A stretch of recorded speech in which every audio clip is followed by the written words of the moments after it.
Welcome to the Ultimate Fantasy Locker Room, starring Rocky DiStefano, Phil Pasquale, Delano Williams, and Mark Mullen, with featured guest, former NFL pro Antone Davis.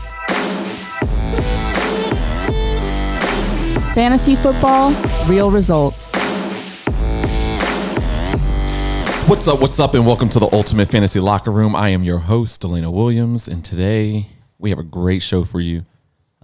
Fun-filled content, a whole bunch of laughs. We don't know if it's great yet. Let's not overpromise. Hey, I like to overpromise, underdeliver. We haven't done it yet, so that's my go-to. We're projecting it'll be a great show. And I thought you were underselling it. I would have said fantastic. Do we do this? I do this, and because I do this, if this is your first time listening, or you may have listened to a bunch of times every week, make sure you guys hit the subscribe button below. Hit that notification bell. You can find us on any and all platforms that you listen to your podcast. And if you ever just want to see us, follow us on YouTube. We have an Instagram, Ultimate Fantasy Locker Room.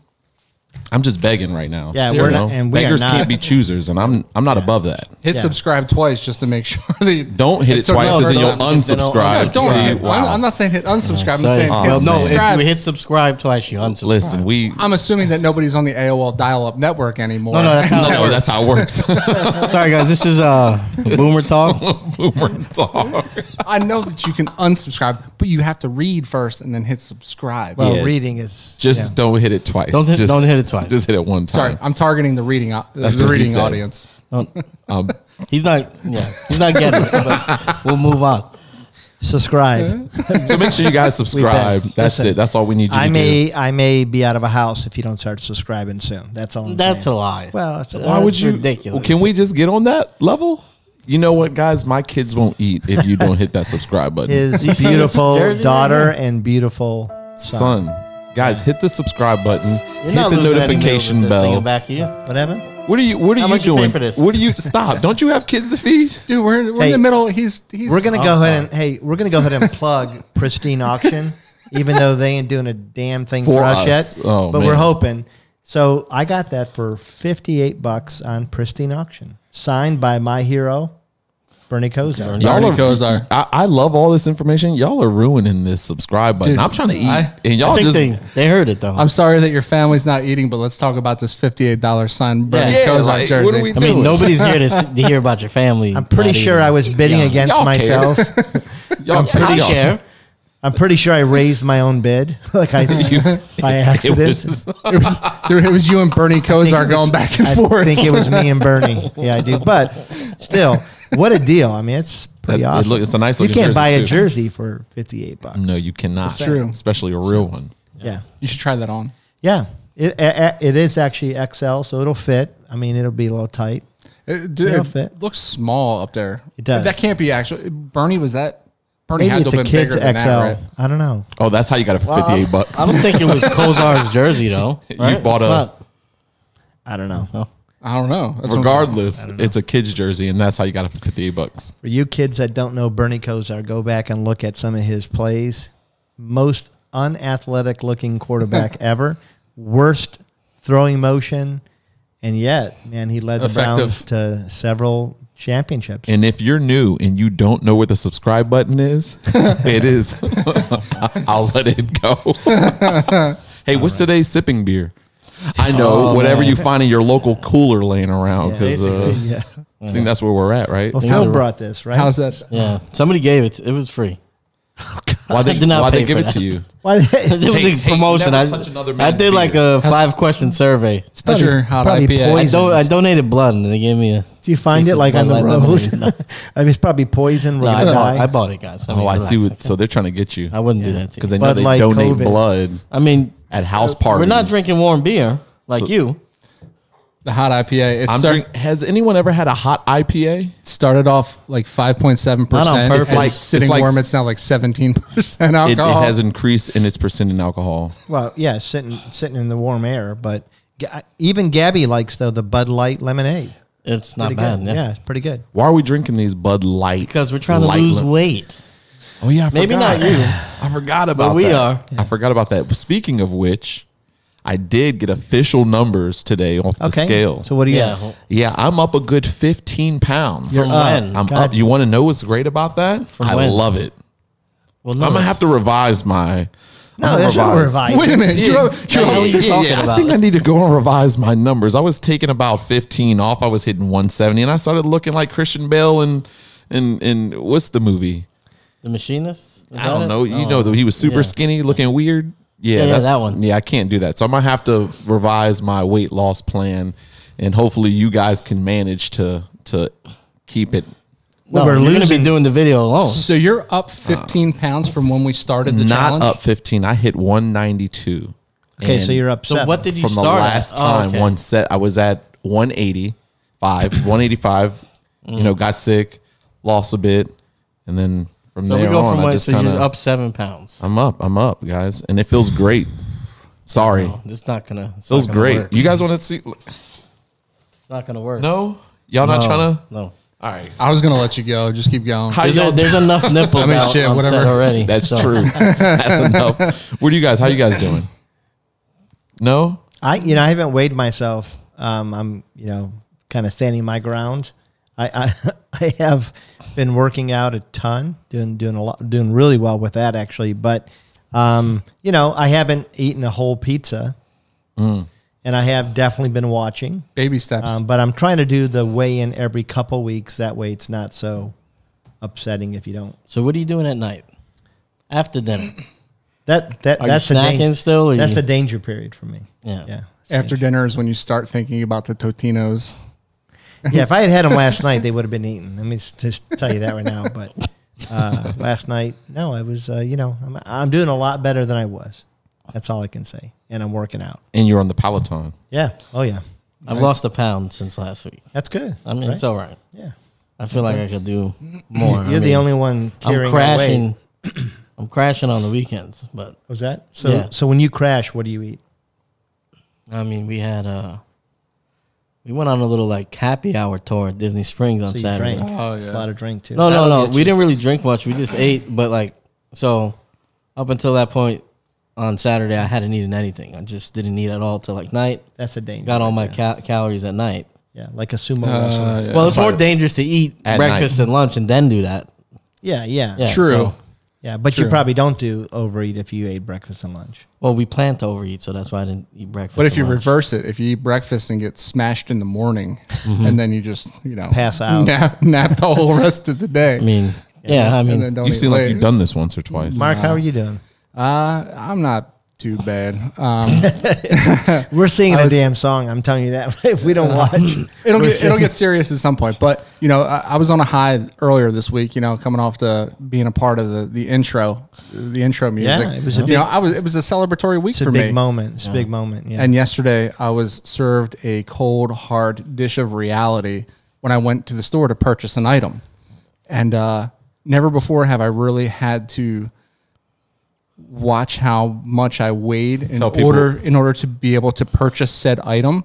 But it was typically he doesn't have to go places and tell them they know who he is. So that's why it was a dark moment. What do you think the item was? What do you think I went to purchase? So you were at a grocery store or just a store? I'm just going to say a store to purchase an item. Underwear. No, good guess, but lingerie? No. Dr. Scholl's. Another good guess. No, okay. No. It was a goddamn ladder. It was a ladder because ladders have weight limits, and I had to purchase a ladder based on weight limit because I exceeded some of the brand's ladders. And shame on you, ladder industry, for price gouging fat guy ladders. I mean, they kind of do that with everything. And weight shaming us. Yeah. Gabby, how about, did you lose weight last week or do you know? I bought bigger pants. Yeah, okay, so that's a start. Yeah. It's a perception thing. We have to hit this at some point. Right? So you know what it might be. Have you gotten on that row machine yet? Yeah, tell you what, I thought about it. Okay. Yeah. Oh, that's a step. I think it might be smarter for us to invest the time in getting singing lessons because we're singing the song. No. In our half shirts. I'm good. I think I'm gonna make it. No. I'm gonna make it, guys. I'm the one that can go up 15 pounds and then show up with Yeah, you got. But the point is that you have to lose from your baseline weight. It's all going to come off that total. So now you got to lose 30. You can't go up 100 pounds well, guess and what? bring it all It looks off. like I'm going to match you guys at this point then, so I'm good for it. I'm good. Yeah. Well, anyways. God. That's how's everybody week? Like, what's up? What's Not much, man.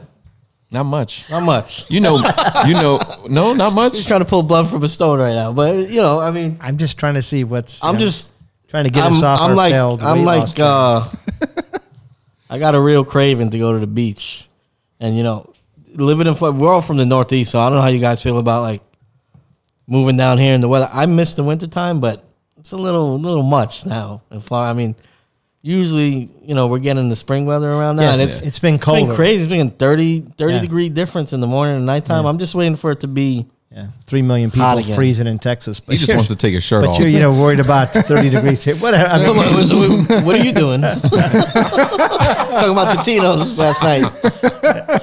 I sent him care packages. No. What about you guys? You guys miss the cold weather from back home? No, I mean you've been down here a while, so yeah.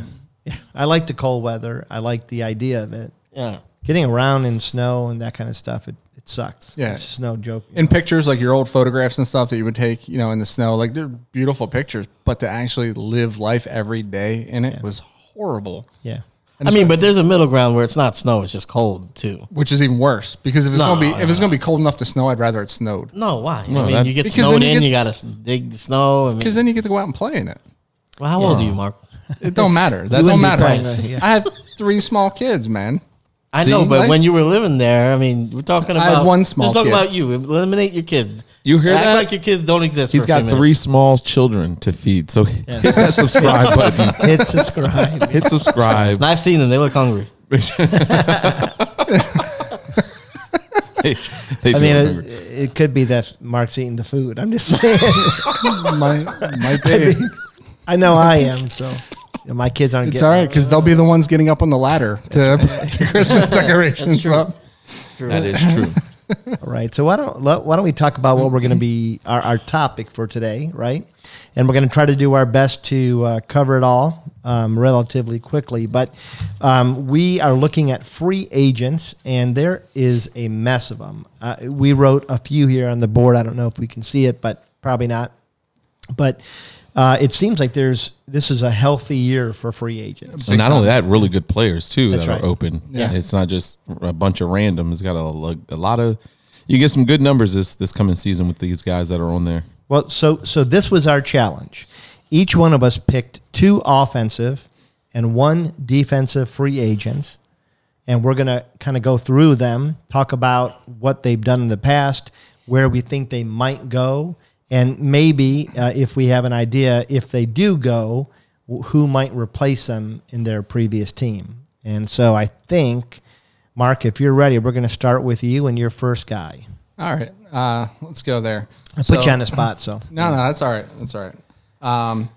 I'm curious to see where Kenyon Drake ends up. All right, yeah. Partially for Kenyon Drake and partially for Chase Edmonds. I've said in the past, I think Chase Edmonds is the much more complete back. And I think that Kenyon Drake has kind of capitalized on a couple of half-decent seasons. And I think, a lot of teams would benefit from getting a Kenyon Drake. There's no doubt. Right, but he will have a market. Oh, he'll definitely have a market. But I think Arizona also benefits from possibly cutting ties with Kenyon Drake because, again, Chase Edmonds was more involved in the passing game, right? So just some stats from last year. Edmonds, Edmonds was targeted 67 times with 53 receptions to Drake's 25 receptions on 31 targets.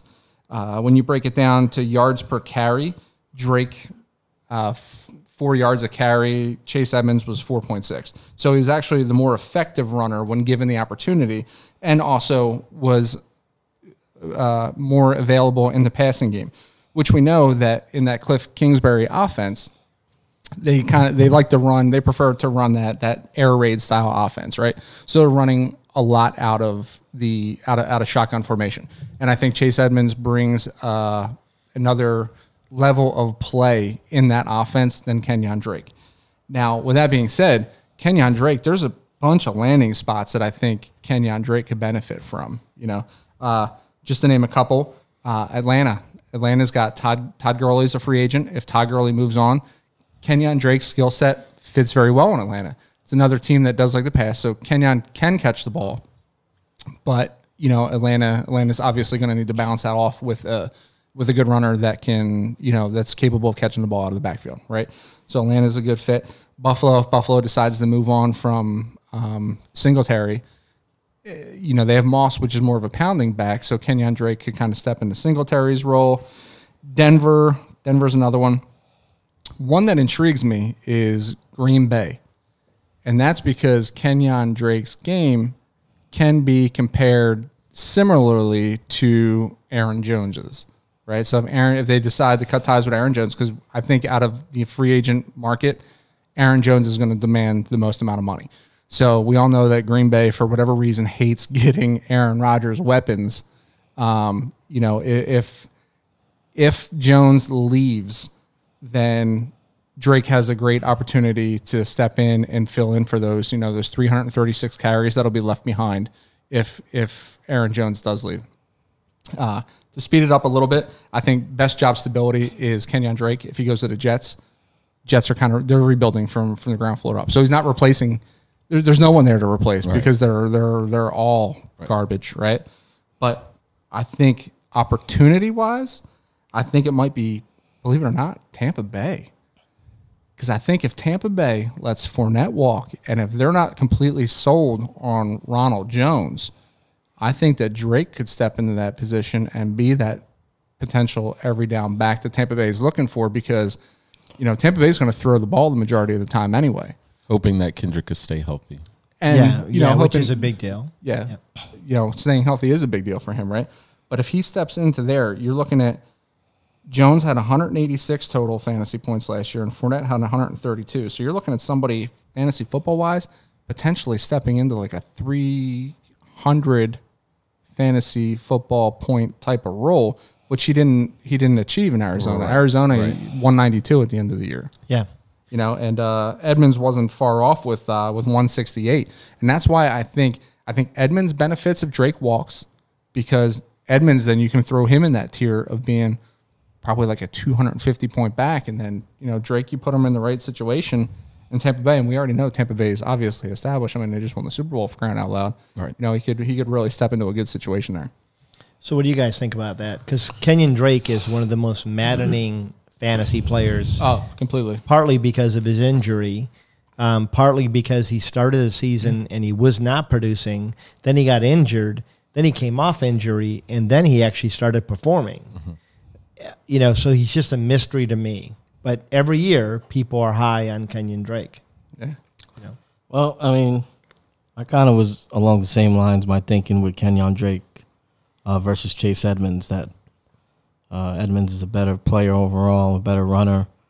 But, man, the proof is in the pudding. I know you cited those numbers, but it seems like when Drake is healthy, he's productive, and he's just a guy that, coming into the year, I wouldn't put a lot of stock into him, especially early in drafts. But, I mean, he's a guy I wouldn't mind having on my team. Yeah, you like to have him on your bench.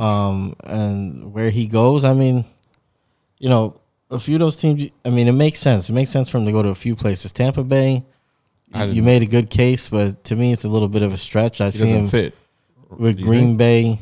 I mean, Green Bay makes a little bit of sense, but I don't know, and I don't think they'll re-sign him in Arizona either. So. Well, they paid him $8 million last year in Arizona. I'm not. I don't exactly know how much. We're trying to do true stats, and it says his a guarantee last year was $8,483,000. I don't know that he's worth that much. Yeah. Not anymore either. Anyway, right. Yeah. Right. I mean, he's still young. He's 27 years old, but what can he expect really? A franchise tag would get him about $8.5 million. Yep. I don't see him being that running back. I don't see them franchising Kenyon Drake out in Arizona. And he's not getting younger. He's not. So 27 is not old, but for a running back, it's not young. Very young either. And he has an injury history because he seems like most years he's banged up at least a few games. Yep. Yeah, and with the NFL's shift more toward, I mean, we're in a passing era in the NFL. I mean, I was looking yesterday at the majority style offense that all these teams run, and 90% of the team, now that's a made up stat. I don't know exactly what the percentage is, but so many teams are so pass heavy. It's crazy. Yeah. There's a handful of teams. I think one team, I think the Titans was the only team that actually ran the ball more than they had more run plays than pass plays. And how do you not with Derrick Henry? Yeah. Which alludes to the fact why Derrick Henry, you make the case of him dropping down the board because he's not in the passing game. He's solely there to run the ball. It's just it's crazy when you start like deep dive like stats. Yeah, you can go, as deep as you want to go. But I think we're going to move on to your first player. And Delano, who would you like to talk about first? Let's talk about T.Y. T.Y. Is that okay? We're going to talk about T.Y. No, this is a polarizing person, so I'm happy to hear you talk about it. I'm excited for T.Y. In many ways.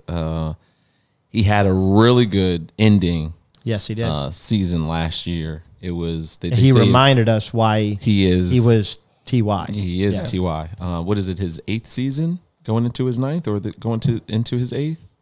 Could be wrong. I'll check and see how old he is for you. Want to have been a stat check that. But with that being said, he is. Speaking of older players, 32 actually. Yeah, he's about to turn 32. Yeah, it made $11 million last year. Yeah, which is pretty decent for him. Yeah. But talking specifically on where he is now, and free agency, but we know he's coming off of the Colts. The Colts are in a good position, I would say, with the recent pickup of Carson Wentz, and they got him for some king's ransom money. But having a player like T.Y. on the team, I'm just going to say, as if they do pick him back up this season, it can really do a lot for Carson Wentz. They don't have another go-to wide receiver with that caliber as T.Y. Hilton. Just leadership skills alone, even because that wide receiver core outside of Hilton is very young. Oh, for sure, for sure. And he's, we look at him like he's old.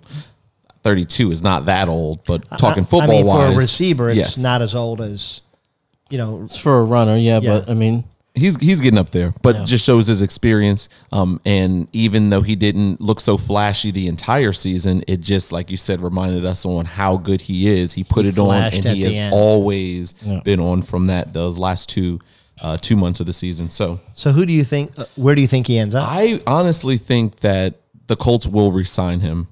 He wants to be there. He definitely wants to play there. I think he wants to be a legacy player. He wants to end his career there. I don't think he doesn't have that same complex of other receivers where they're the house brand and they have to. I think he's quiet. He performs when he needs to. You obviously see that he turns it on. So keeping a guy like that around for building your team for younger receivers that he can mentor to come into the game. I think it'd be smart to re-sign him. Yeah, I wouldn't be surprised if he stays there either. Yeah. I mean, But what if he doesn't? Is there a team that you think? Yes, I think T.Y. is special because I don't think he just fits every team. There's a couple teams that I think that he can fit on. I'm just going to name 2 of them. I think he could fit on Green Bay. Yep. I think he could do well with Green Bay. He'd be an awesome second receiver for Adams. He would be, and this Absolutely, one because he understands football too. Oh, Aaron Rodgers just needs somebody that knows like where to like be. That. I mean, who doesn't drop passes. That's another thing. I've been watching T.Y. There's some plays that he is bread and butter on every time. Oh yeah, for sure. He's got a nice seam route right up the middle, and he's got a nice out route as well. He could pick up a good 15 yards and then cut it out in the split of and shake these defenders off and get open. It's close, but if a nice quarterback, they can get the ball exactly where they need to get it, which he will give you. He will give you that. Another team. Just based on his composure, how he is, I think that he could be a good fit on the Patriots. I think he has that caliber. I think he works hard.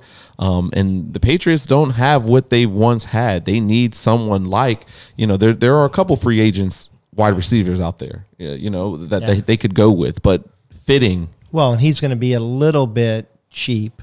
Compared to some, so he could fit into their scheme. But with that, I think this isn't also a good chance for him to get that lucrative big deal that he so deserves at this point in time. I don't know who's going to pay it to him. Yeah, but at this point, I don't know. At 32 and then learning a new system, that's true. But if he's looking for that bag, they can work out a deal to get him on a good team that's going to pay him something that he's like, okay, I'm going to do this. I might not be going for a ring, but the last couple of years, at least I'm getting paid handsomely for leaving and heading out. And that's actually that's an intriguing thought going to New England too, because he's we've talked about New England in the past. They just need that dude. They need that. I think dude they would pay him. Up. I think New England could pay T.Y. Hilton. I think New England realizes they have to have a number one now. He'd fill that Edelman role. Whereas Edelman's a little older and banged up, he'd fill that Edelman role nicely. That's another reason why I would put him on there. So, I think that's T.Y. I just think that the one thing that impressed me about T.Y. as we were kind of looking through our stats is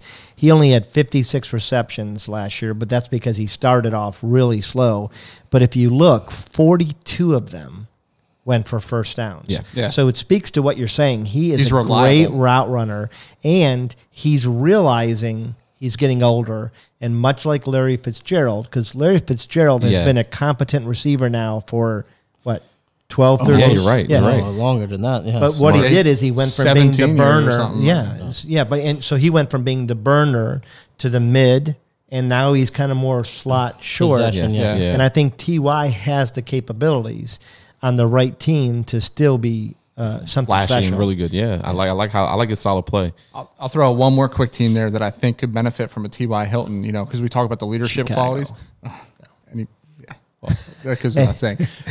Jacksonville, because Jacksonville is going to bring in a rookie quarterback, and that wide receiver core is very young, and they're probably going to bring in a tight end in this offseason too to give Trevor Lawrence some weapons. They could really benefit from a guy saying, "Look, guys, get in the huddle, shut your mouths. This is what we do. Here's how you're going to be a consummate professional in this league." So with that, I don't know where Jacksonville needs a receiver, if it's their primary, the secondary. Well, they're going to lose Shark. But they have Chenault. People like that on the board, like a T.Y. Hilton on the board, are they going to let them fall to? There's other teams that are in real need, and I mean like number one teams that are in need of a receiver. Yeah. So if you're T.Y., you probably don't want to end up in Jacksonville because you want one more chance to win. Right. That's the thing, and that's what I'm saying. Unless T.Y. is looking for that bag. Listen, Austin Hooper went to the Browns, and he went for one reason. Hey, some people look for that bag, and depending on where you are in your career, he's trying to go out with a bang, get that money. So Miami. All right, Phil, talk about your first guy. So I'm going to talk about Mr. Corey Davis. And last year, finally. An interesting guy, right? He finally showed up last year, and I'm not going to drone on about him too much here, but this is a guy I'm expecting to go like 4 years, $40 million. So an affordable receiver, maybe 5 years if somebody wants to jump out the window. 92 catches last year, just about 1,000 yards, only 5 touchdowns, but he played 14 games. The thing with Corey Davis, can he stay on the field? And that's the concern about him, but he has the talent. And he's been kind of handcuffed on offense with Derrick Henry, with another stud wide receiver. And I think Corey Davis has potential to be a stud wide receiver if he can stay on the field. He was drafted in the 5th spot in the first round. He's got everything, and he's flashed. I mean, and it in 14 games for 92 catches. You okay, buddy? I'm sorry about that. I'm just very passionate. It just hit puberty right in front of your eyes. Clear my throat. But I mean, basically, he'd be a 1,000-yard receiver and 92 catches. In 14 games, he was ranked 30th in fantasy points. The thing with him is that he can go there's a lot of teams that I'm hearing that are interested in him. Well, he only made $6 million last year, so his expectation might not be the moon. Like he might, right? And he needs to temper that expectation too of what he's going to sign for, because that dude didn't show up until A.J. Brown did. It's almost like he coasted on the fact that he was a top 10 pick. I disagree. Well, I mean, that's true. Yeah. But I don't think that was him. They didn't have a competent quarterback till midway through the season before last. So, you could also attribute that to that. I think Corey Davis, if he gets into the right situation. So what is the right situation? Well, like I said, there's probably about 8-9 teams that are looking for him. But to me, Bears, if they let go of Allen Robinson, seems like a good situation. It makes sense. Well, I thought you said something about competent quarterback. No. That's let me pivot. So that's the only thing that worries me about the Bears is the quarterback situation. But can he step into a wide receiver 1 role too? Why can't he? Because he hasn't showed it in the past. He has the speed. He has the measurables. It's, mentally. Who did he play with before Tannehill? But show me a year where he's actually put up wide receiver 1 numbers, though.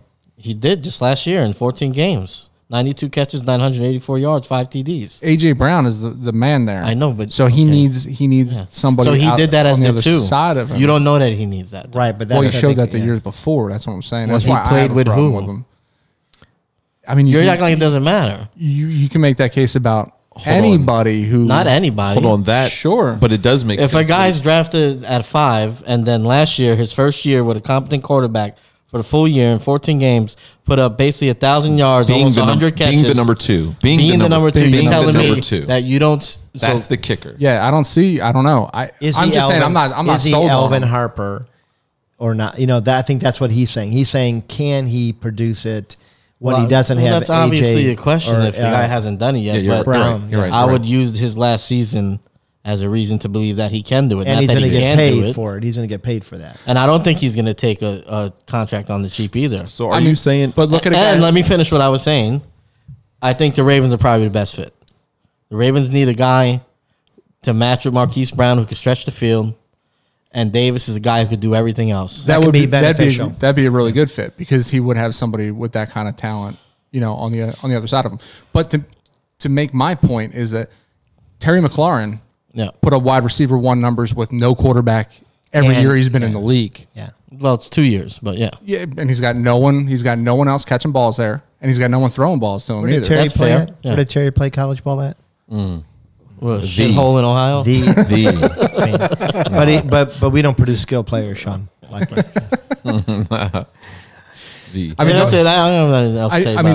I'm hoping so. I was actually high on the Corey Davis. I hope he goes to the Bears and sucks, honestly. I think Phil's right. I think he's... And for the price you're going to get him, too. Like, he's going to go for about $10 million a year. Well, I think he's 4. That's cheap. Honestly, 4 for about $65 million. No. That's what I think is... 4? Yeah, See, 4 years, 65 million. Okay, I was about to say. I'm telling you, because you look at it, there are a lot of receivers, but when you're talking about receivers that are actually going to leave their teams with breakaway potential. Yeah.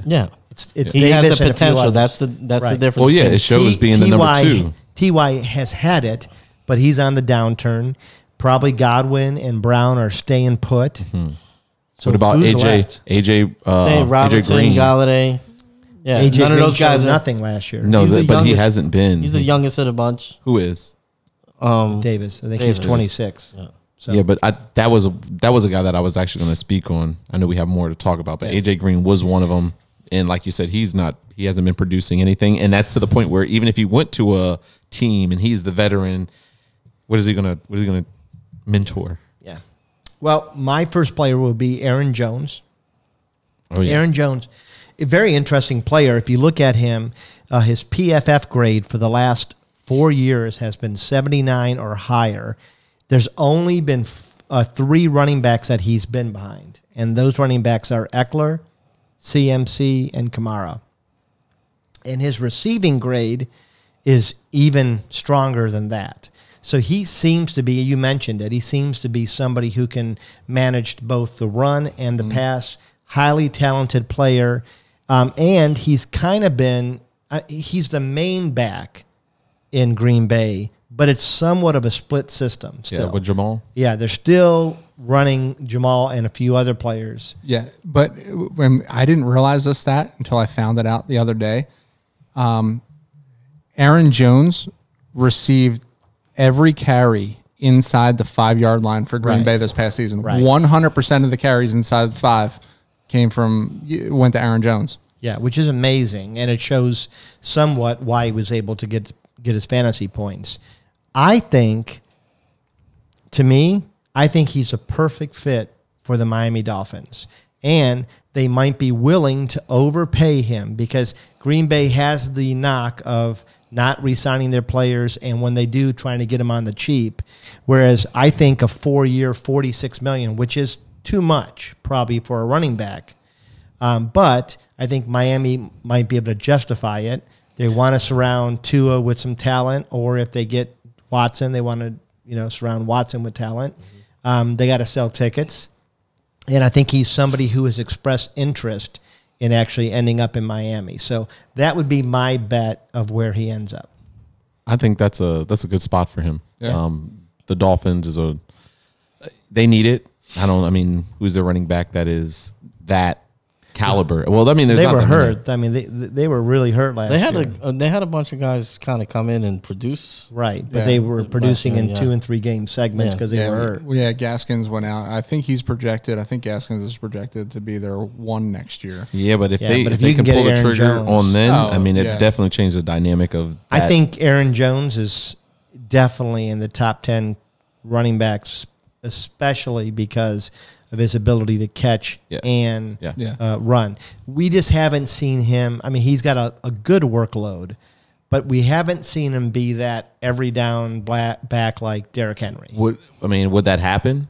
Well, it would happen I'm just saying as far as 12 or 13 million a year, in Miami, I can definitely see that happening. But would they ever unload some of that or give more to Aaron Jones, even if Jamal is still playing? Well, isn't Jamal also a free agent? I do believe so. Let me check that. Yeah. I don't want to. And as a counterpoint, I think Aaron Jones actually last year proved that he can tote the rock full time, because I think he's leaving behind like 336 carries, right? He did 76% of the carries. Yeah. That's insane. And I think Miami would be a really good play. Miami would be lucky to have him. Let's just face it. But I think Denver might be another spot. If he ended up in Denver, I think he helps out a young offense there as well. Yeah. With his versatility. To me, I just feel like until they have until they know Drew Lock is their quarterback, or they find their quarterback, I think you're kind of going there to die right now.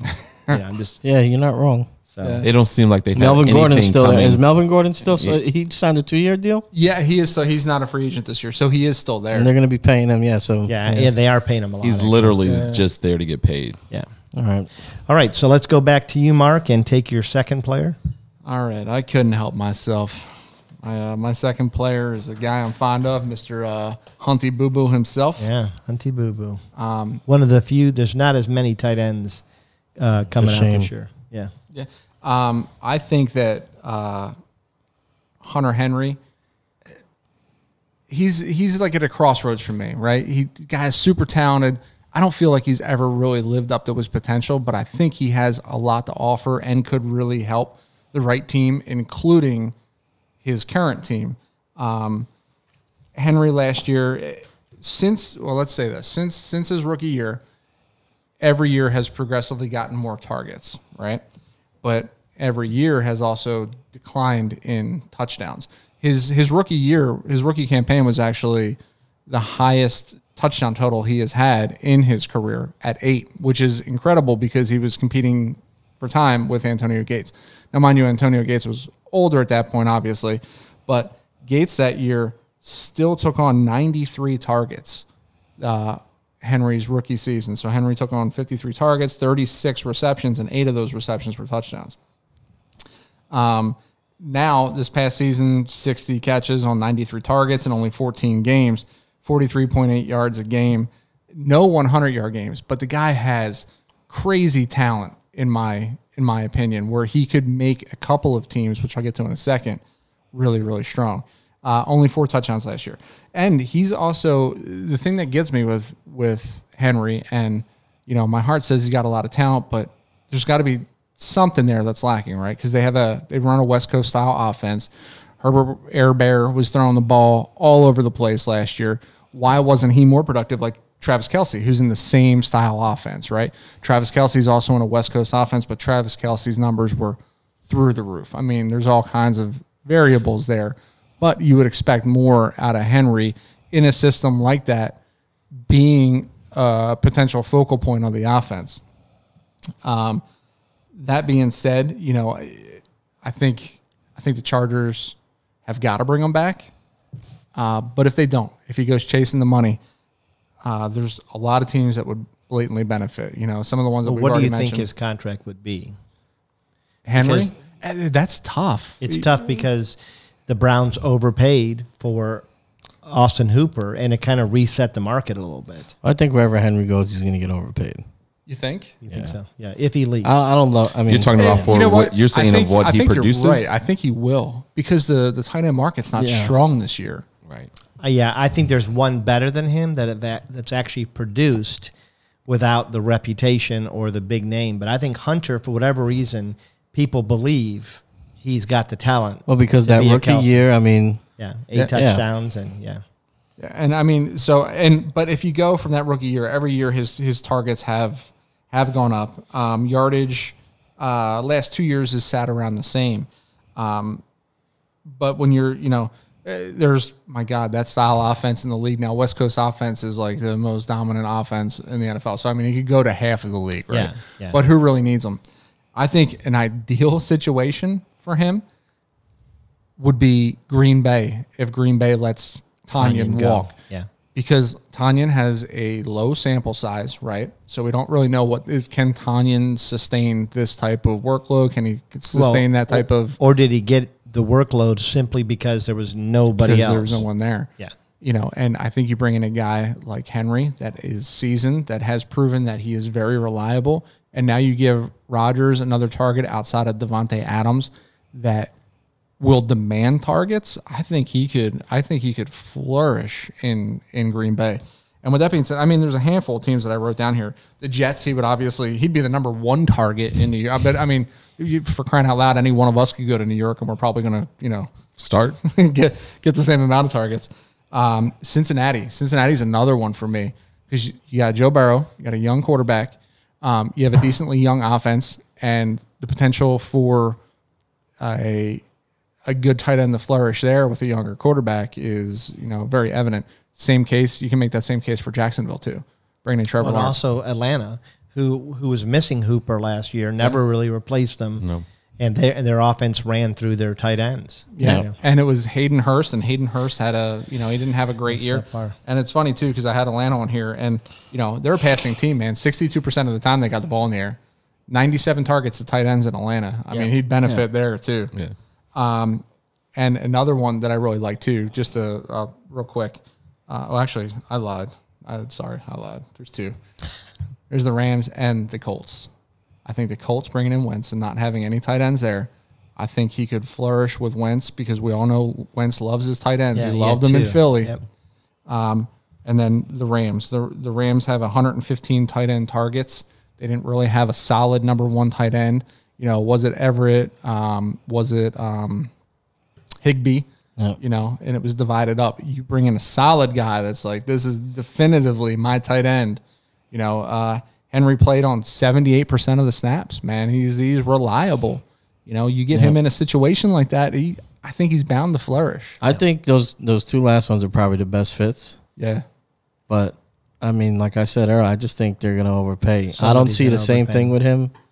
And it's, stats aside, I just feel like he's one of these guys. He's going to go, he's going to be solid. I think he'll change an offense much. Yeah, just kind of serviceable. I think that's what I see. But I mean, it reminds me of a guy like Hooper that, he has a good, that's a good comparison. It's there. Yeah, I don't think he changes. No, Hooper's not Kelsey. Hooper doesn't change the offense. Hooper is a great receiver and a good blocker, but he's not an athletic freak. I just think he's going to get paid. Yeah, he is. Like he's that kind of guy. Yeah. And that's why I would be hesitant. But if you're Indy and you got Wentz, or if you traded for Stafford, maybe, you're all in. So maybe you overpay, and that sounds like something good. I just don't think he'll live up to whatever contract he gets. And probably the best place for him to be is probably just with the Chargers. Staying put. Yeah, knowing the system. Delano, who's your next player? I'm going to go defense this time. And let's talk about, hopefully I can get this last name right. Yeah. Yeah, you want me to try for it? I'm going to go for it, man. Hold on. I got to read it. I got to read it now. You have no choice. Okay, here we go. Yeah. Yannick. I struggle with the first name. Ngakoue. Yeah. Hold on. Let me see Yannick how you got Ngakoue. that. You were close. You went with Ngui. Was it really close? I mean, that sounds almost Indian, but that's neither here nor there. Okay. Ngakoue. Racist. Oh my god! Sounded like that could have been stop there. Well, let's talk about this DE. Let's talk about him. That obviously been in the league a few years. Yeah. And started with, I do believe, Jacksonville. Yep. Was there maybe 3 years. And was then traded, got right? traded. Then got traded mid-season. Yeah. Well, that was after I do 2019. He's 2020 somebody got who's traded. kind of like, I don't know what to make of him. Is he a good player and a bad locker room guy, or is he? And you don't know. Well, have you seen him? Because Jacksonville was all about him, and then he was like, "Screw it, I don't want to play here."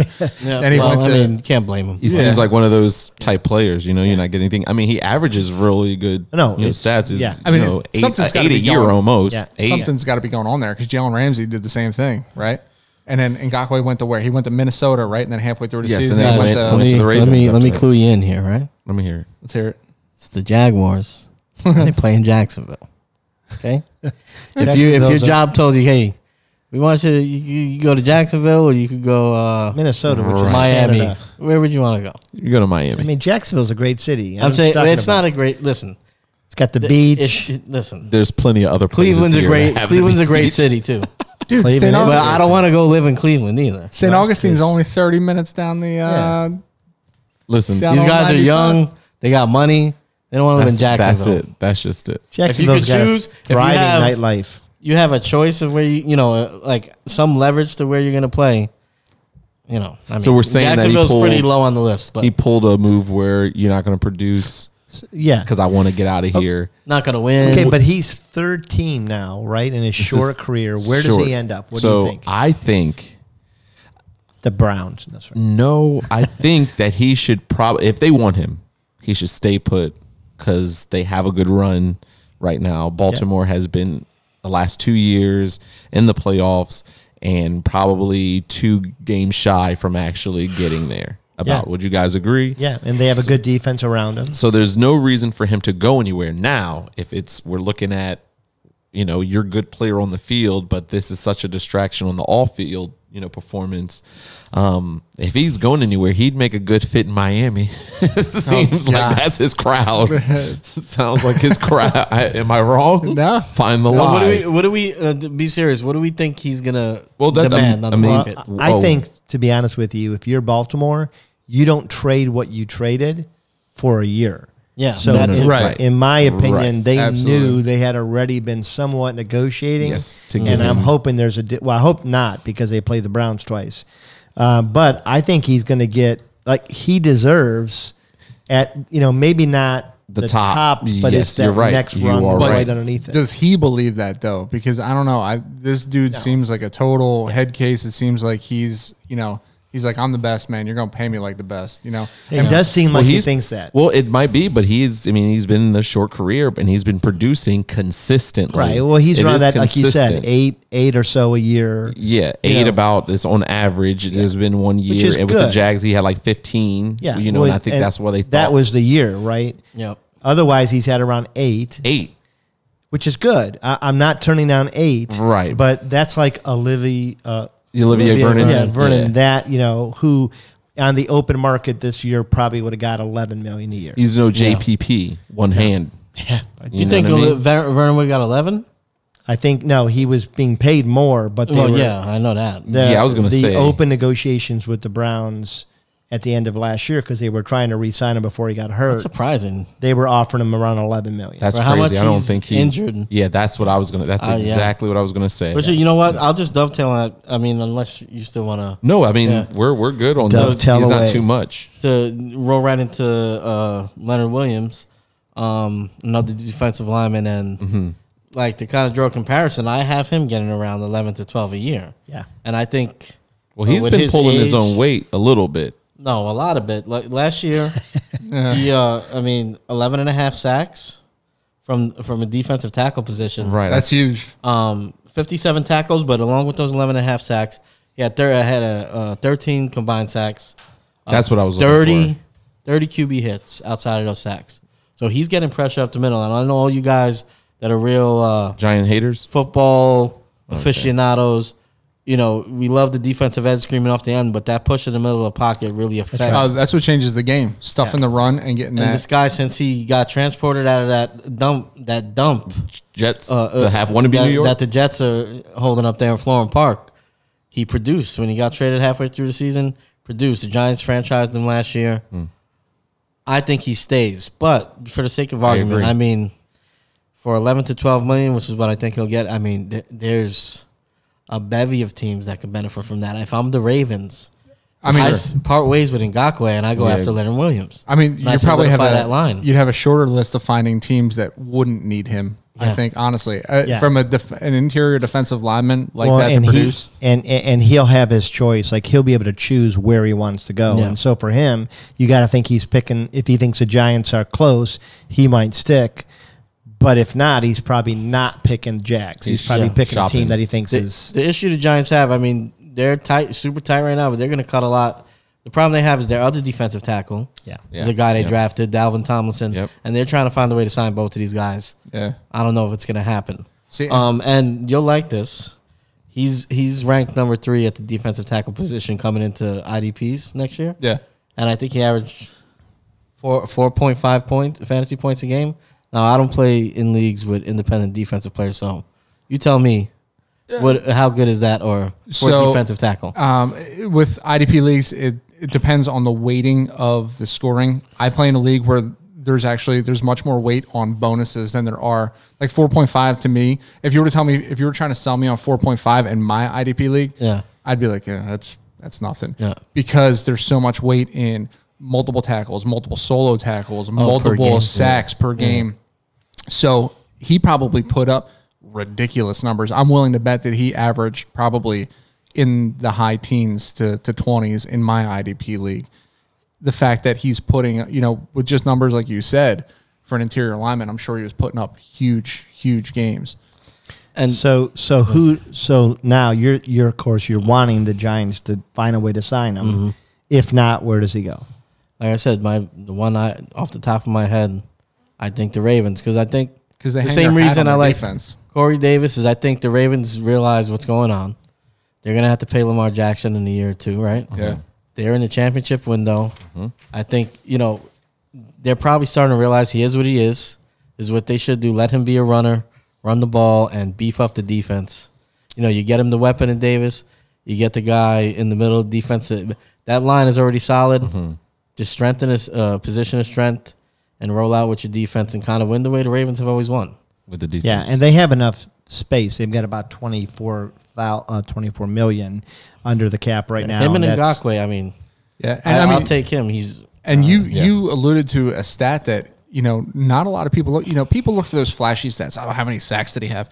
No, man. Tell me how many times he hit the quarterback. QB hits. How many times did he pressure that quarterback? Because as we know, so many quarterbacks in this league make terrible decisions when they're under pressure.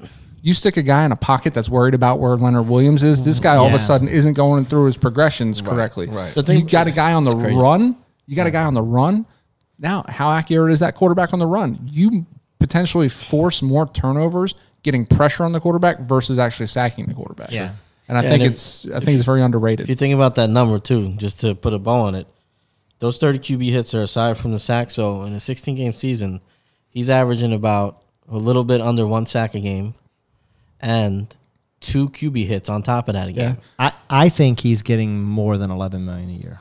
And I think 12. I think I think somebody could overpay for him. Somebody might overpay for him, but I think what will wind up happening more likely is he'll get around the 11.5 to 12 with maybe 5 years on it. This is what I want to roll into because my defensive player is J.J. Watt. And J.J. Watt, like you have to look at he had a 5-year span where he was almost untouchable. He had 20.5, 10 in a shortened season, 20 and a half, 17 and a half. Like he had the most amazing span, right? Yeah. But I'm looking at his last couple years. In his last couple years, he was injured for 8 last 2 years ago and only produced 5 sacks. And then last year in 16 games, he only produced 5. So this is my fear. Like everybody's talking about the Browns. I don't want any part of J.J. Watt at $12 million a year. No. I don't want any part. He's on the downturn of his, and he's what he's going to get. So to me, this is one where I'd rather see the Browns, if they're going to overpay, I'd rather see him overpay for Leonard or Yannick absolutely. or anybody who's younger, who has still upside potential. Right. I have nothing against JJ. If JJ was willing to take $7-8 million, absolutely. Sign him. A great guy to probably have in your locker room. Yeah. But I think maybe you talked about players. Do they know? Like, to me, his last couple years don't look promising. Right. Yeah, you're probably right, especially with the injury history. But that's right. But at this time, I mean, you're looking at a guy like JJ. That probably is, for him in his own mind, it's something he's not worried about. He's looking at his stats. Well, I've been this good 4 years ago. Coming up the last 2 years, he's still thinking. I mean, that's the thing about him. You might be paying for that, though. If I'm him, that's my decision. My decision is, where do I think I have a shot at winning a Super Bowl? And I'm signing with that team. Listen, he's made his money. He had a huge contract already. Yeah. He's heavily endorsed. He has a lot of ads. To me, I'm trying to jump on Tampa. Or I'm trying to jump on so you're going Chiefs after or the Browns, so you can go or for Buffalo. A playoff team, Buffalo's could actually be really good for whoever him. gets him automatically becomes way more American.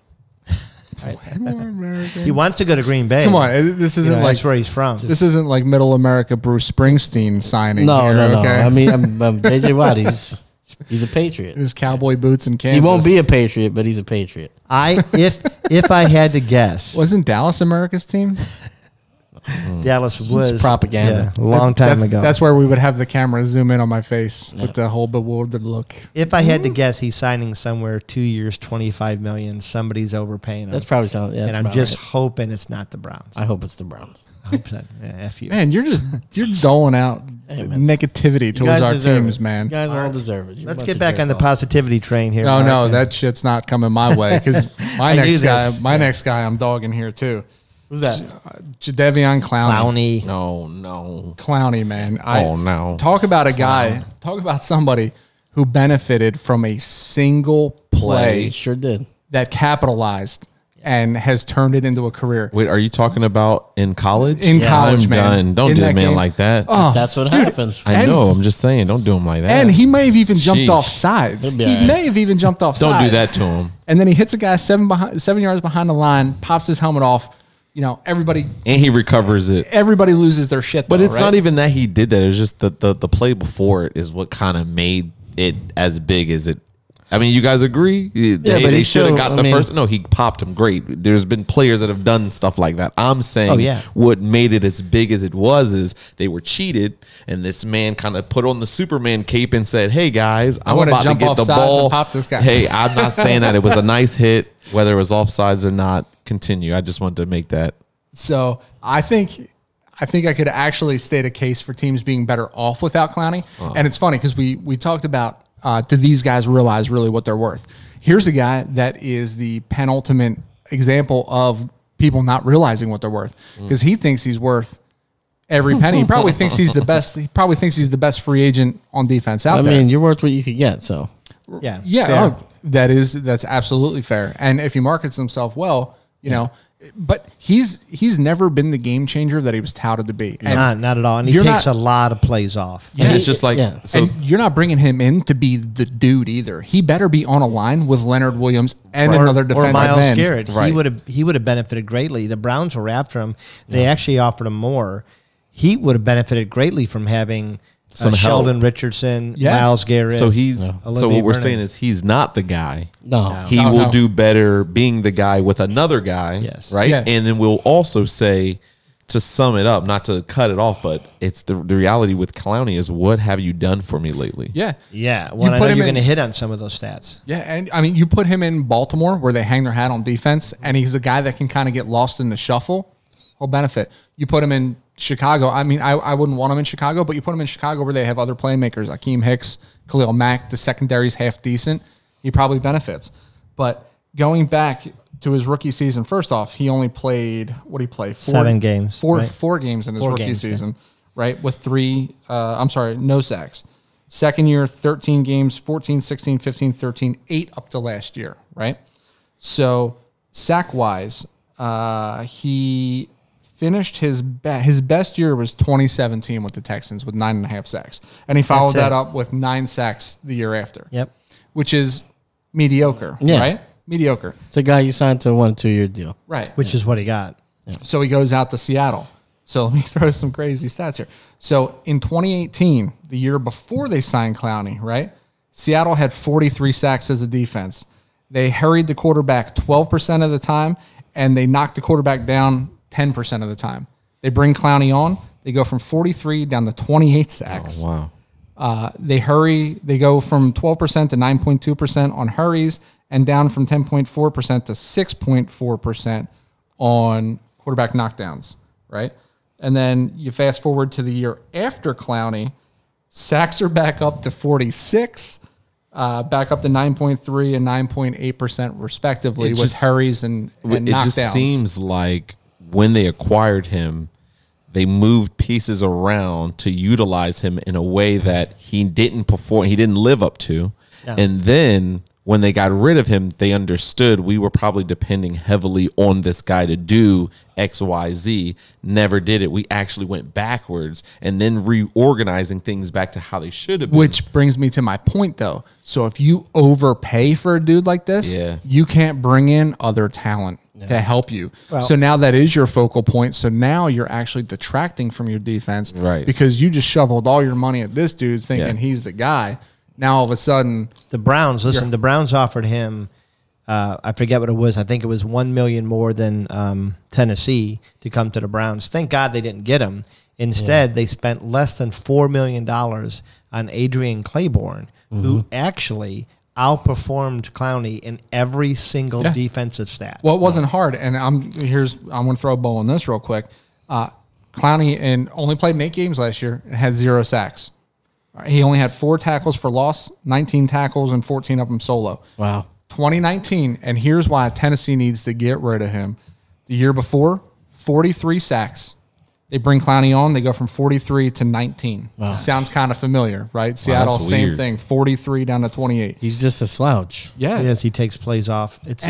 And people are overpaying for his services, and you can't bring in what Leonard Williams, who you're going to probably get cheaper than a Jadeveon Clowney.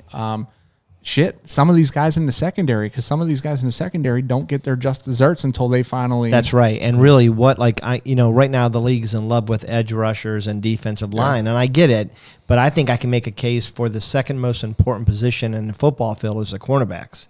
To be honest with you, I think it's a toss up. Yeah, you're right. I'd say quarterback and probably left tackle 1 and 2. But on offense. On defense, I get the edge rusher. Edge and corner. That's it to me. Like you have the right corners. Yeah. Well, and my thought is Tennessee's they're going to re-sign him. Partly because I don't think there's a market for him, and partly because I don't know that they know what else to do. Well, I mean, if the league hasn't caught on at this point, hopefully there's a scout in our subscriptions, because I'll break this information down for you, tell you to get the hell away from him. The one thing he does well is a run stuffer. Yeah. That's it. He's actually I thought you were going to say get paid. But even at that, 19 tackles in 8 games. Yeah, I'm not saying he's great, but it's his best trait. Yeah. Because they just run into him and he has to do something. So, all right, let's move on to your last player. All right, let's get back to the offense now. We just went through defense. Everyone's bored. Falling This is asleep. one of my favorite players. I'm excited about him, and I had fun doing the stats on him. Kenny Gallaudet. Holiday, we call him last year. Yeah, well, I call him that too today, but I think it was my push to talk kept saying Holiday. Gallaudet is what he took a lot of time off last year, so I thought he was on. He Holiday. did, and a lot of people did think that. A lot of people had a little is it him? Issues off the field? Is it injury? It's more injury. He's been. I think partly injury, and I think partly that he knew Detroit sucked. Hey, listen. We can't say that.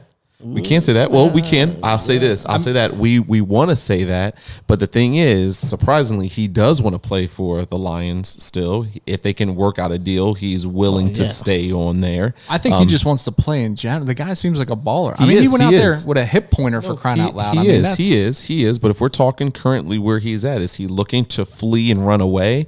I don't think that's the case. So you think he'd prefer to stay there? If they can work out a deal, he would prefer to stay. It says that's where he started his career. That's where he wants to be. He's going to make Goff better. Like that's the one thing. If you look at the stats of their quarterback. Oh, I thought you were going to talk about who he was thrown to. Stafford. Yes. With or without Gallaudet. Yes.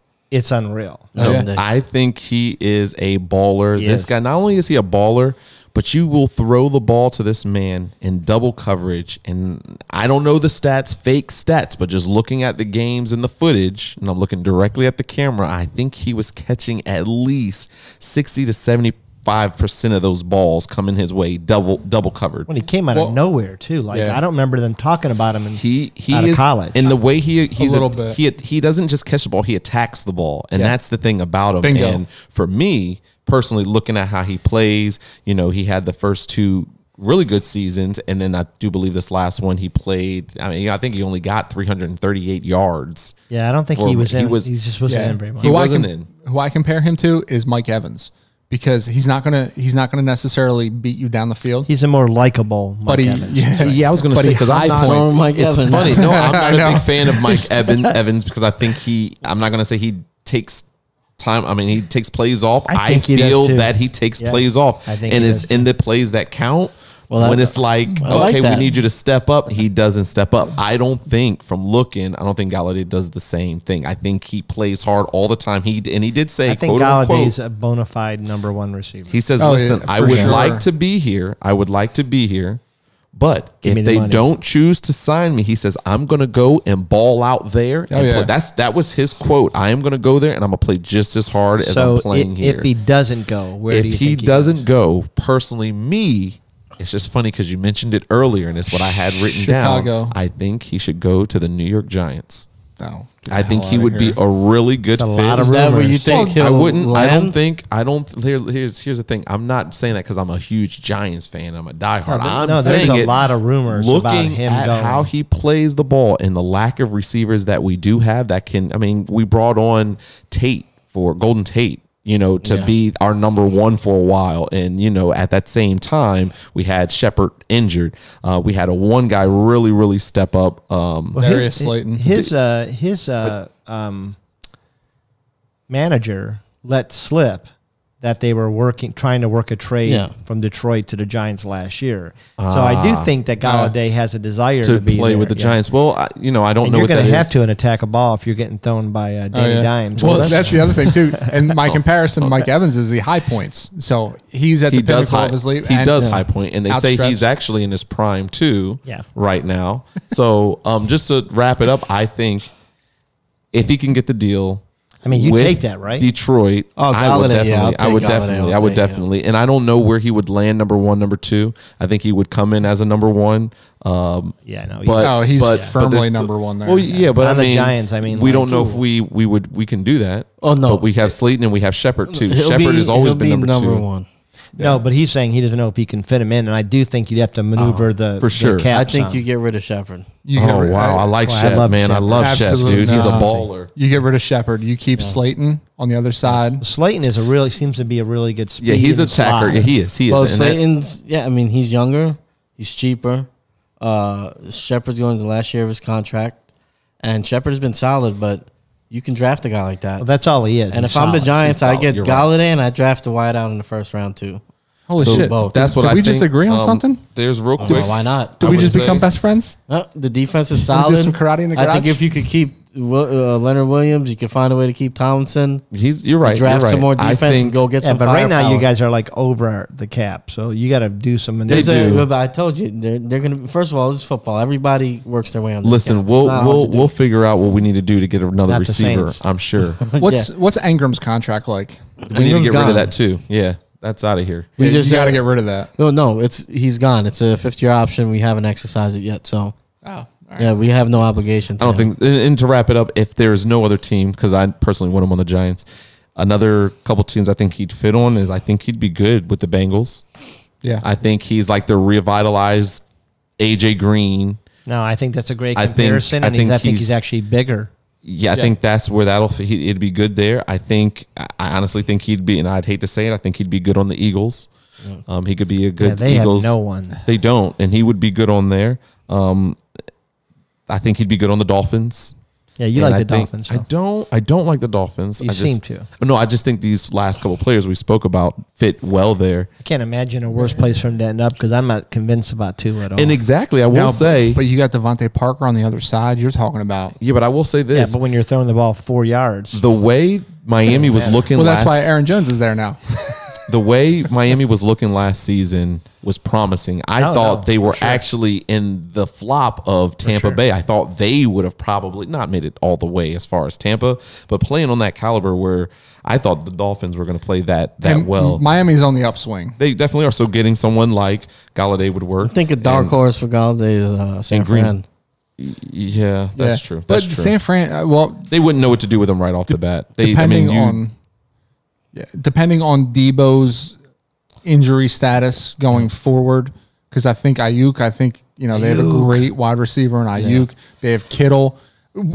Honestly, I don't think you're going to name a team that wouldn't benefit from Gallaudet. Yeah, he's just one of those talents, right? Take him in a heartbeat. I just think they probably pay him less than they pay Jarvis Landry, and he's cheap. I didn't mention that he's pretty cheap. I think between Ayuk and Samuel is a injury. I mean, if you pick one, obviously you take Ayuk because of the age, the time on the contract, and Kittle banged up. I think you need another guy there. This man doesn't even make $1 million, close to $1 million. And you're losing Garoppolo. You guys do know the contract. Garoppolo's money to come off the books. But last year did not do him any service with that. They think it might have hurt him more than helped him. If Detroit franchises, he makes $15 million plus. Yes. If they try to sign him to a contract, I think he's making upwards of $16 million a year. Yeah. I just think and I think this last season for playing nothing at all, he made $2 million. Yeah. $2 million. I think he's the top. He's the top wideout this year. He's definitely Allen Robinson. I think Allen Robinson's got to be your number one. But I mean, if you're going to sign him,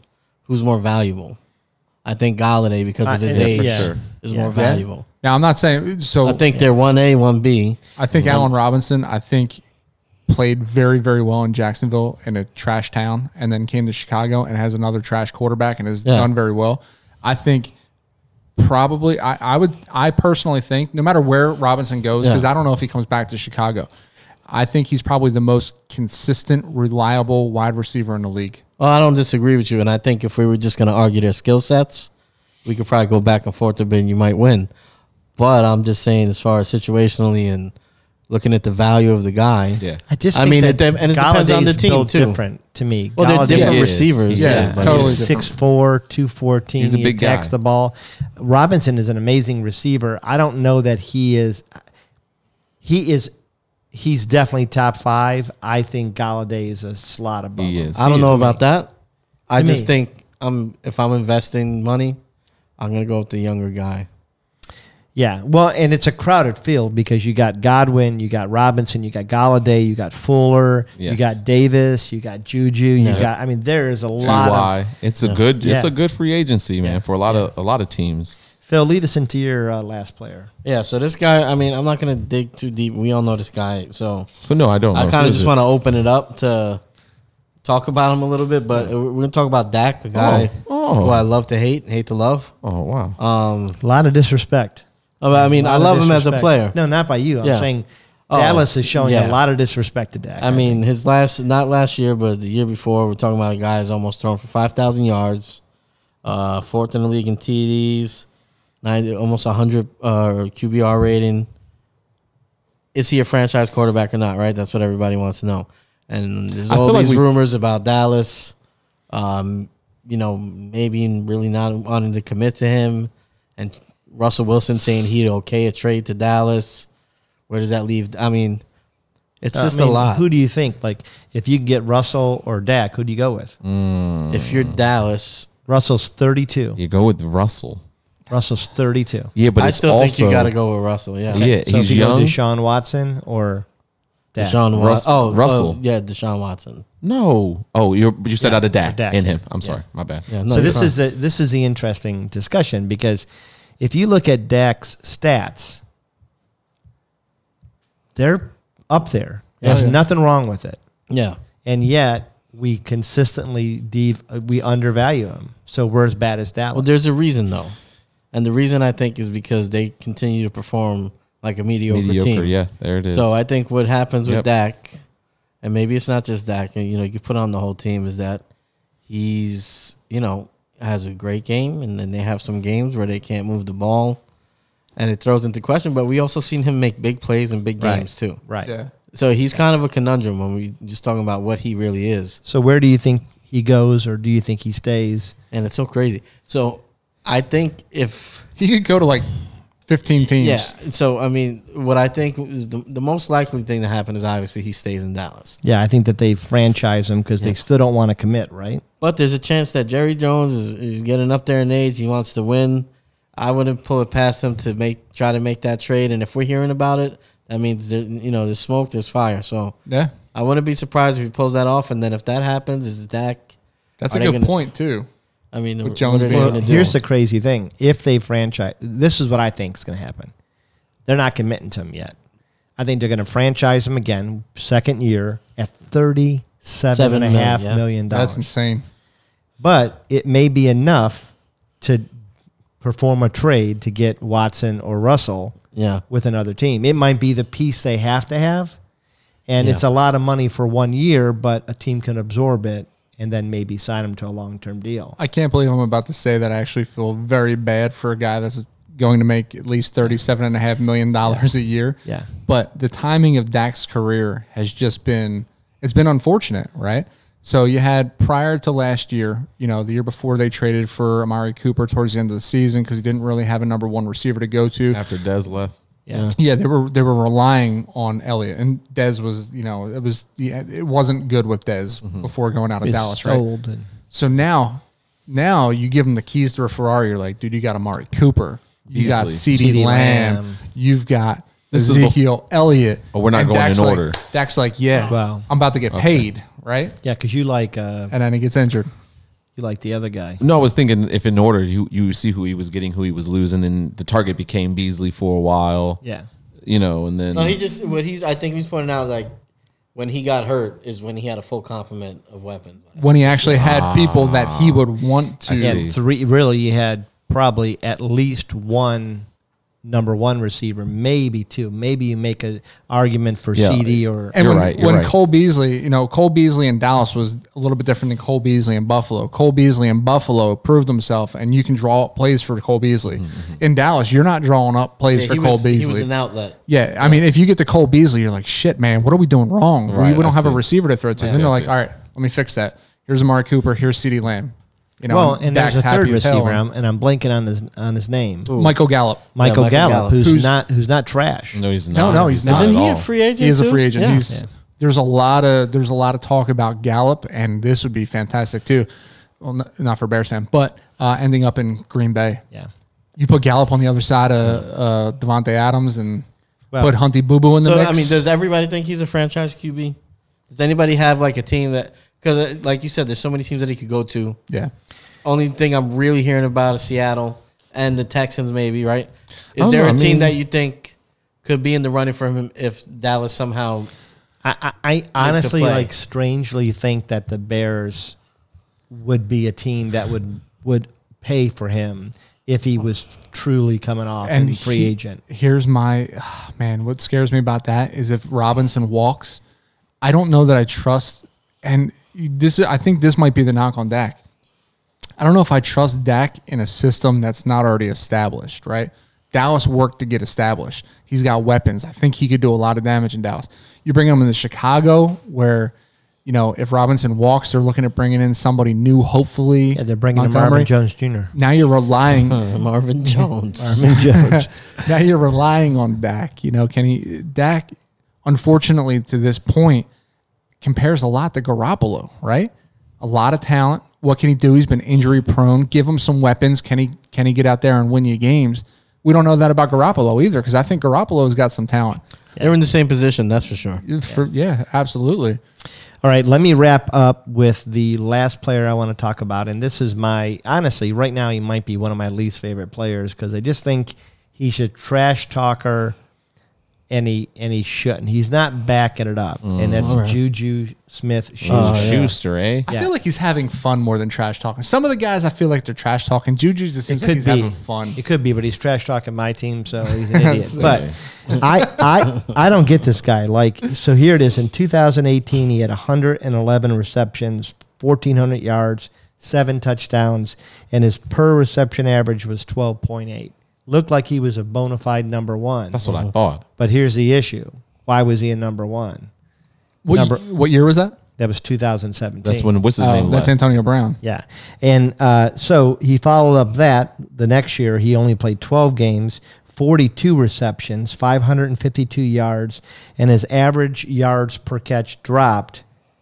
Now, last year, his stats are misleading. He had 97 receptions off 128 targets. Which came out of nowhere. I had no idea he had 97 receptions. Well, and this is why, because his average yard per catch was 8.6. It continuously drops. He did have 9 touchdowns because they were working him under, at that goal line. Yeah. But where they were working him is not where you typically work a number one receiver. They were working him really in that slot. I think he clearly fell out of the number one. He's not. Yeah. In fact, honestly, I think at times last year he could have been the third. Yeah. Well, I think the knock on Juju has always been that he's not that fast either, right? Hasn't that been fast, and he's not that big. He's kind of like he's a solid. Yeah. I do think he's a solid number two, who had that 1 year. A solid number two. Yeah, number two, the worst kind. And like most solid number twos, he's going to get pushed out. I think he lands. I see. I think he lands at the Jets, who are one of the few teams that are going to be willing to overpay him. That yards per catch is going to go from 8.2 to 4.1. Would you take Corey Davis or Juju? Yes. Yeah.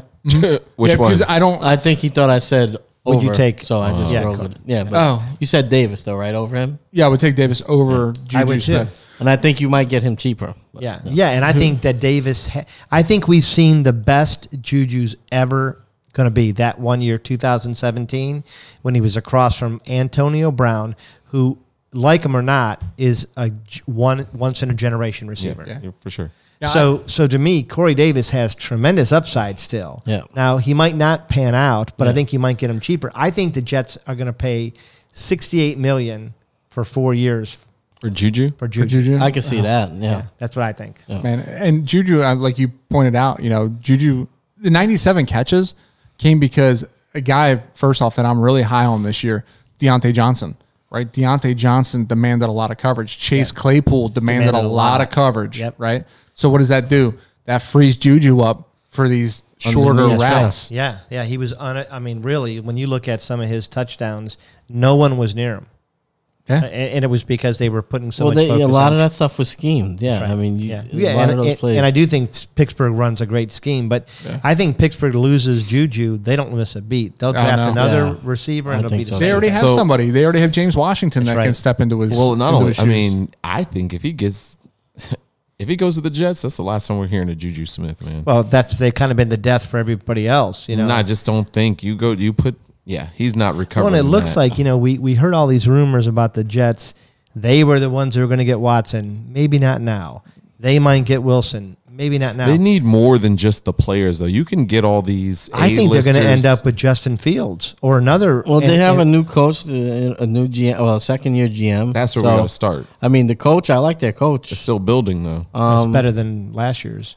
What isn't better than Adam Gase for crying out loud? Robert Saleh has a pretty good reputation. A lot of players like him.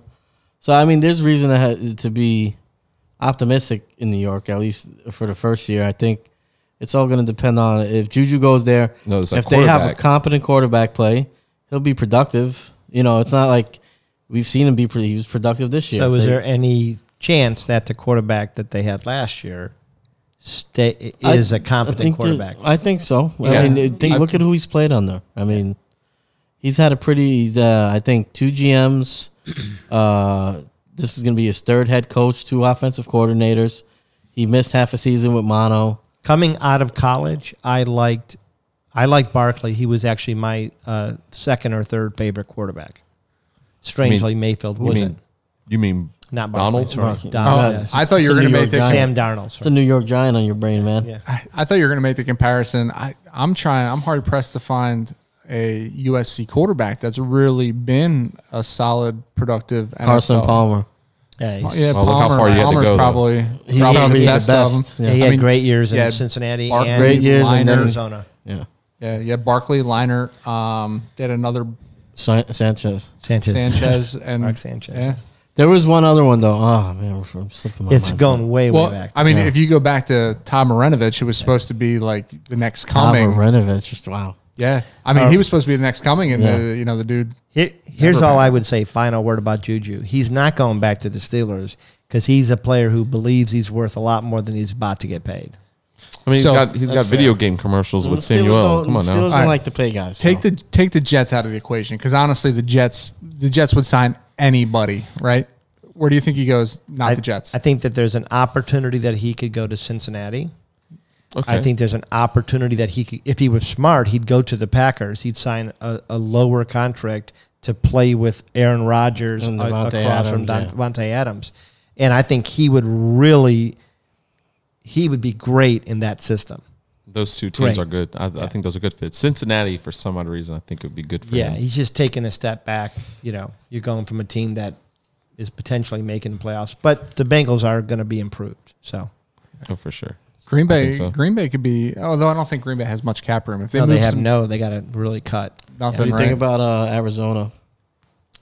Arizona was one I thought about. I was looking to see where they were. Arizona has a lot of cap space. Yeah. They actually have $17 million. Patrick Peterson's gone. It could be interesting.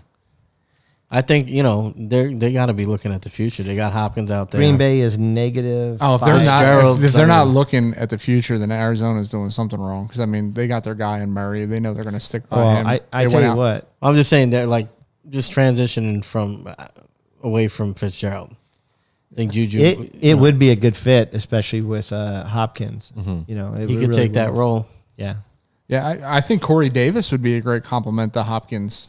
Yeah. Even. I don't know. If I'm Corey Davis, I want to go be number one, though. Yeah. If I'm someone going after Corey Davis, I'm like, I don't know if you can be a number one. Well, no, we know. You told us earlier. All right. So that is that case. That's our discussion on free agents. I don't know if there's anybody else you guys want to hit on. There is a lot of free agents.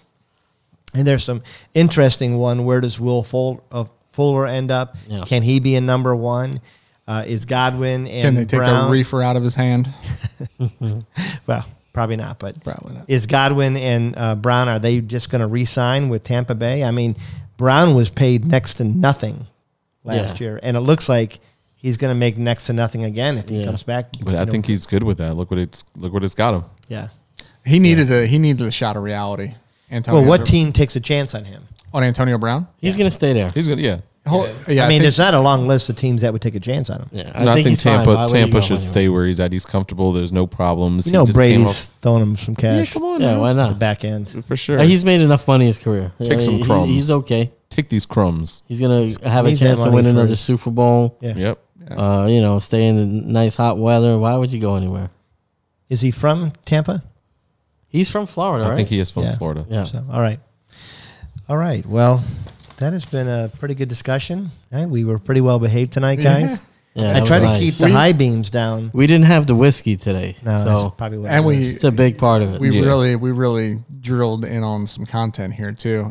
For the viewers, I mean, we touched on the free agents. If you guys want to see us break down Mark did a lot anybody, of touching. You can always. Hopefully, you can't see most of it though because it's under the table. I'm telling you, I'm feeling like I really need to. I'm excited? Embarrassed. The high beams are pepperonis. The high beams are definitely on. I know. I can see them. Well, I got to keep it like 60 degrees for this guy because he's a sweater. I didn't touch that. And I didn't realize they were pierced. I would have never put you down as a pierced nipples guy. Yeah. Oh wow. They're connected. You got a chain? One bar. No, it's just one long bar. It's kind of like a chin-up bar. You can, if you want, I can take off my shirt and you can do some chin-ups. Disgusting.